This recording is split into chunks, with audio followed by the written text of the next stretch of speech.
Ini putusannya sebenarnya tidak dapat diterima atau ditolak ya? Tidak dapat diterima atau ditolak ya. Karena sama sekali tidak dipertimbangkan pembuktian yang sudah kita jalani, kita lakukan. Pemeriksaan pra peradilan sebagaimana dimaksud pasal 82 ayat 1 huruf D KUHP, karena sejak dilimpahkan perkara pokok ke pengadilan, status tersangka beralih menjadi terdakwa.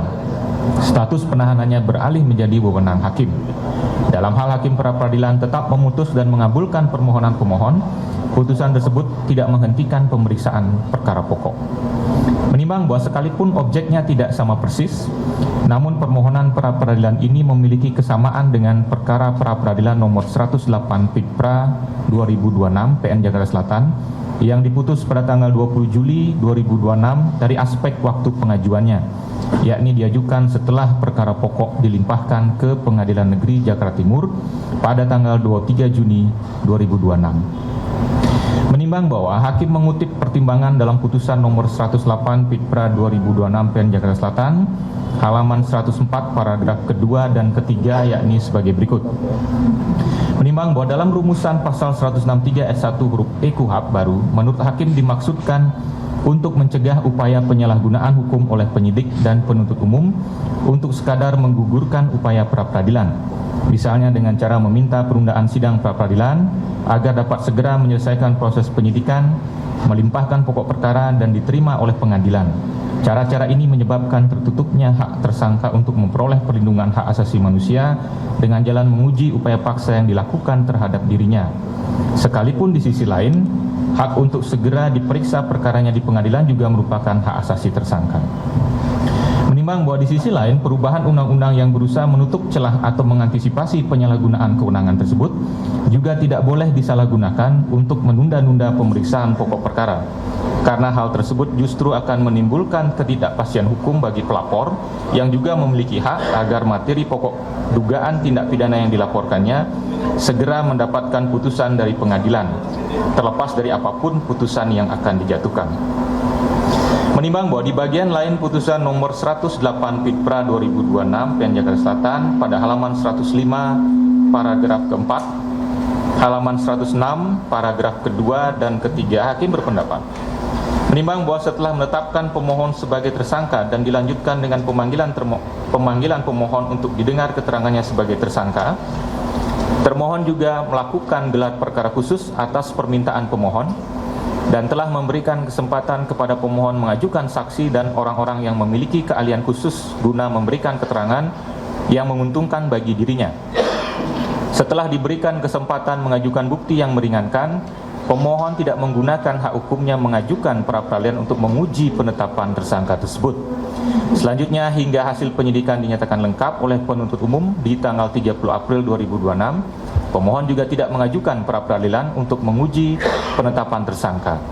Hakim berpendapat bahwa sikap pemohon ini adalah bentuk pengabaian hak hukum yang secara sadar dilakukannya dan sekaligus menunjukkan kesiapan pemohon untuk membela diri dalam pemeriksaan pokok perkara. Menimbang bahwa sidang pemeriksaan pokok perkara merupakan forum yang lebih tinggi kualitasnya untuk menguji bukti-bukti yang dimiliki oleh penyidik yang telah dianggap lengkap dan layak untuk dilakukan penuntutan oleh penuntut umum.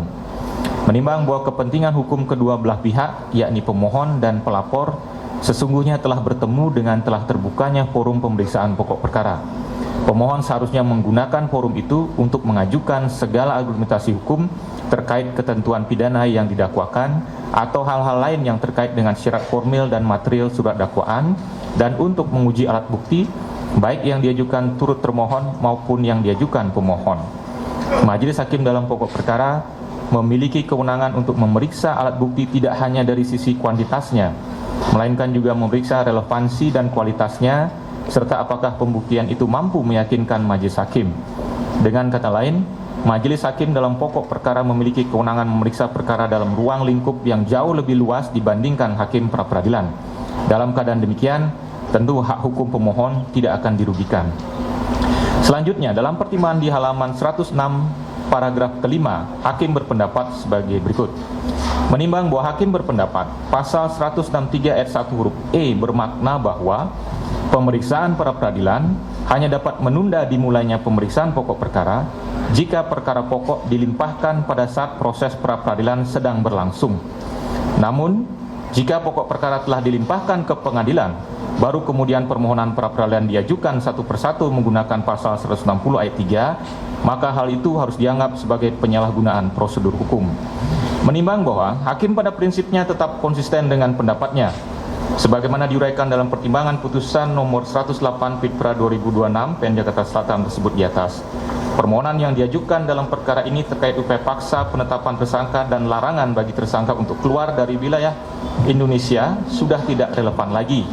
Tidak hanya karena pemohon secara sadar telah mengabaikan hak mengajukan permohonan pra-peradilan untuk menguji upaya paksa tersebut dalam rentang waktu tanggal 7 November 2025 sampai dengan hasil penyidikan dinyatakan lengkap, namun juga karena status pemohon saat ini sudah berubah menjadi terdakwa.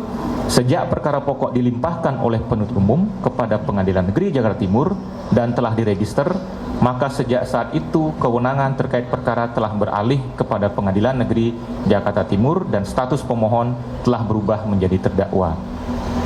Menimbang bahwa sebagai bentuk penegasan pada prinsipnya hak pemohon yang masih terkait dengan upaya paksa penetapan tersangka, yakni untuk menguji kuantitas dan kualitas alat-alat bukti yang dimiliki oleh penyidik dan selanjutnya digunakan oleh penuntut umum untuk membuktikan untuk pembuktian dalam pokok perkara, tidak akan tertutup, sebab pengujian terhadap kecukupan kualitas alat bukti dan penilaian atas kualitas alat bukti tersebut saat ini telah menjadi kewenangan dari majelis hakim pemeriksa pokok perkara yang akan dilaksanakan dalam forum yang lebih tinggi kualitasnya.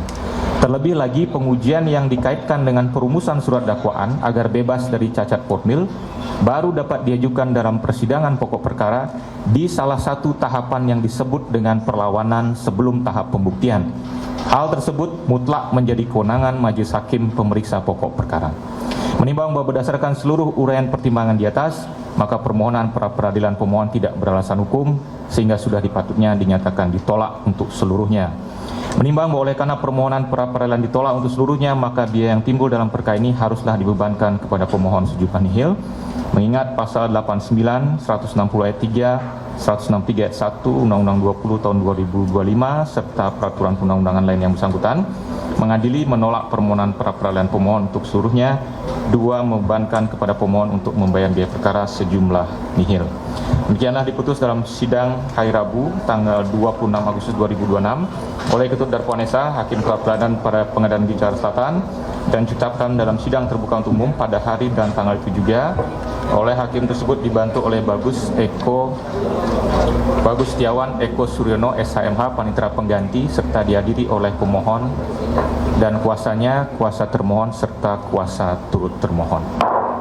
Demikian putusannya, saudara pemohon. Dengan selesainya pembacaan putusan ini, maka saya nyatakan pemeriksaan perkara pra-peradilan nomor 129 nyatakan selesai dan ditutup. Ya, sebenarnya sudah kita duga ya. Cuma memang ini menjadi masalah adalah satu, nanti akan dilengkapi oleh ahli yang kami hadirkan, Mas Didit. Ini putusannya sebenarnya tidak dapat diterima atau ditolak ya? Tidak dapat diterima atau ditolak ya. Karena sama sekali tidak dipertimbangkan pembuktian yang sudah kita jalani, kita lakukan. Ya. Tetapi lagi-lagi mempermasalahkan dua hal. Pertama, timing pengajuan yang katanya menyalahgunakan prosedur. Harusnya rentang waktu pengajuannya itu 7 November ketika Mas Roy ditetapkan sebagai tersangka, juga Dr. Tifa, sampai kemudian berkas dinyatakan P21. Itu P21-nya nggak jelas tanggal berapa itu. Yeah. Tanggal 30 Maret lah anggapnya begitu ya. 30 April. Nah, rentang itu. Yang kedua adalah setelah kasus dilimpahkan, maka sesungguhnya tidak boleh lagi mengajukan pra-peradilan. Jadi pendapat hakim adalah bahwa kalau misalnya kasusnya itu sudah dilimpahkan dalam hal ini tanggal 23 Juni dalam kasus konkret Mas Roy dan Dr. Tifa, maka pasca 23 Juni tidak bisa lagi diajukan pra-peradilan. Itu putusan dari hakim. Pendapat ya. Kita hargai amar putusannya, tetapi pendapat hakim ya, rasio hakim, rasio desidendinya tentu bisa kita persoalkan. Nah, yang patut kita persoalkan itu adalah secara diametral bertentangan dengan pasal 163 ayat 1 huruf G yang berbunyi, biar tidak salah saya bacakan ya. Di sini dikatakan 163 ayat 1 huruf G Undang-Undang Nomor 20 tahun 2025 tentang Kitab Undang-Undang Hukum Acara Pidana dikatakan bahwa putusan pra-peradilan pada tahap penyidikan tetap dapat dilakukan pemeriksaan pra-peradilan kembali pada tahap pemeriksaan oleh penuntut umum dengan permintaan baru. Artinya, kalau kita bicara yang namanya penyidikan itu, ya kan, selesai, completed, ya, ini dikatakan dalam tahap penuntutan pun masih bisa diajukan pra-peradilan. Bagaimana hakim kemudian berpandangan bahwa time frame mengajukan pra-peradilan itu adalah pada saat seharusnya katanya pada saat ditetapkan sebagai tersangka sampai kemudian selesainya tahap penyidikan. Nah, dalam kasus ini ya hampir tidak ada yang namanya proses di kejaksaan karena ketika pelimpahan tahap 2 pada tanggal 22 Juni, pada tanggal 23 sudah ada pelimpahan. Bahkan kita sudah mendapatkan pada waktu itu surat dakwaan. Karena itu menurut saya ini patut kita persoalkan dan kita permasalahkan. Ya mudah-mudahan nanti kita pertimbangan untuk kita permasalahkan ke Mahkamah Konstitusi. Ya kita uji pasal 163 Undang-Undang Nomor 20 2025 secara keseluruhan. Sebenarnya bagaimana sih manajemen pra-peradilan ini? Apakah kemudian sebagaimana dikatakan hakim tunggal, dan jangan lupa ini baru putusan ya, kita belum bisa menganggapnya sebagai jurisprudensi karena antara hakimnya Dr. Tifa dan hakim Mas Roy berbeda. Hakim Dr. Tifa mendasarkan pada SEMA mengatakan NO putusan tidak dapat diterima, begitu ya kemarin ya. Kalau sekarang ditolak, padahal kita mengatakan ditolaknya di mana? Kalau dia mendasarkan pada time frame dan mendasarkan kepada pelimpahan yang guidance-nya adalah SEMA, maka sesungguhnya pokok perkara yang sudah kita periksa itu tidak di-challenge sama sekali. Kita tahu bahwa proses kemarin kita mengajukan 2 ahli ya, Mas Didit dan satunya lagi Pak Rio, dan mereka sama sekali tidak mengajukan baik saksi maupun ahli. Artinya kalau kita bicara tentang kecukupan minimal 2 alat bukti, mereka tidak bisa buktikan. Mereka hanya menyampaikan bukti surat saja, satu jenis alat bukti saja. Sementara kita paling tidak selain surat kita ajukan juga ahli. Nah karena itu ini saya kira patut kita persoalkan baik ke MK, bisa juga ke KY barangkali ya. Ini bukan bentuk intimidasi, tetapi ini sekedar mempertanyakan apakah begini governance pra-peradilan itu. Apalagi ada SEMA yang sudah mengguidance bahwa setelah pelimpahan pra-peradilan harus dinyatakan tidak dapat diterima, dan ini merusak independency of judiciary.